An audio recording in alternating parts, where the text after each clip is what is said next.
नमस्कार सभी मित्रों, चैनल कहानी की पोटली पर आप सभी का स्वागत है। टीकू खरगोश अपने बिल के पास बैठा सामने कुछ दूरी पर अपने दो बच्चों चीटू और नीटू को खेलता हुआ देख रहा था। उसकी पत्नी अंदर आराम कर रही थी। वह बच्चों का खेल देखने के लिए कई बार उसे बुला चुका था, पर हर बार वह टाल जाती थी। नन्हे नन्हे बच्चे चीटू और नीटू मस्त खेल रहे थे। वे एक दूसरे के पीछे भागते, पकड़ते, पूंछ खींचते, कभी भागकर किसी झाड़ी में छुप जाते। वे एकदम सुध-बुध भूल अपने खेल में मस्त थे।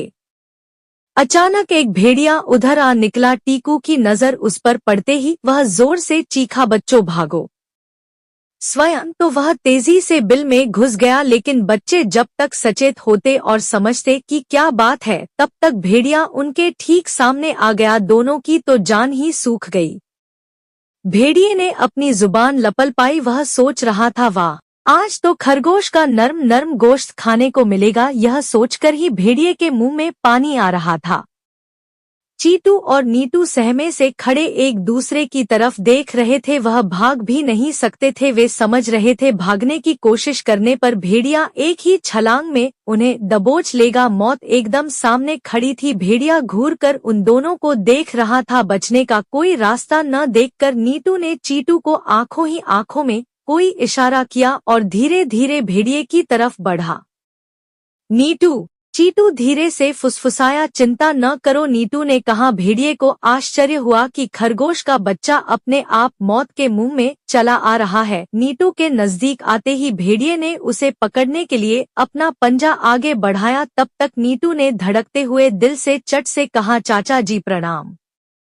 हैरानी से भेड़िए का मुंह खुला रह गया और बढ़ा हुआ पंजा जहां का तहां रुक गया। चाचा जी, आप इतने दिन कहाँ रहे? नीटू ने अपनी बात जारी रखी। भेड़िए की आंखें आश्चर्य से फैल गई। इसको मुझसे डर नहीं लगता जो इस तरह बातें कर रहा है। आइए आप भी हमारे साथ खेलिए। हाँ जरूर खेलूंगा, लेकिन आप पिताजी से मिले नहीं?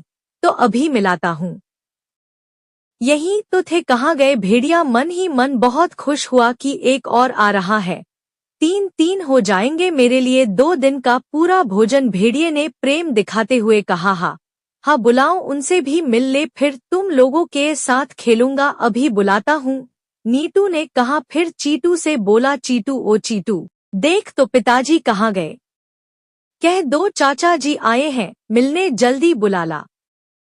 इतना कहकर नीटू ने चीटू को इशारा किया और वह लपक कर बिल में घुस गया। नीटू ने जोर से कहा, जल्दी आना।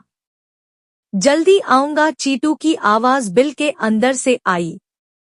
नीटू भेड़िए से इधर उधर की बातें करता रहा। काफी देर तक इंतजार करने पर भी जब चीटू नहीं आया तो नीटू ने कहा, क्या बात है? चीटू बहुत देर कर रहा है, मैं बुलाऊं उसे?